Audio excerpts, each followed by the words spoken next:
Welcome to the Banker Lamp. Please enjoy the video. You'll start by confirming prerequisites. Check your MacBook Pro's port type and have a Thunderbolt 3/4 cable ready. Plug the cable into the studio display and then into your MacBook. This carries video, audio, and power.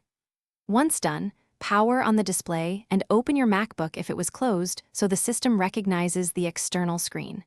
Make sure the display shows the Apple logo or desktop background. This verifies the physical connection and that power and data are flowing properly. Now configure the Mac to use the Studio display properly by opening System Settings, then Displays. You'll see the new monitor. If not, click Detect Displays to force recognition. Set the native resolution and preferred refresh rate and choose a color profile for accurate hues. This matters for photo and video work.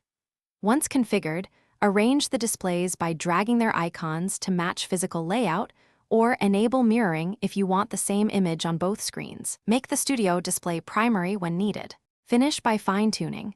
Calibrate the display, enable True Tone or Night Shift to reduce eye strain, and test built-in camera, mic, and speakers. If the display doesn't work, first replace or reseat the Thunderbolt cable and any adapters. Make sure Mac OS is up to date, then check for firmware updates for the display. If problems persist, restart your Mac and reconnect.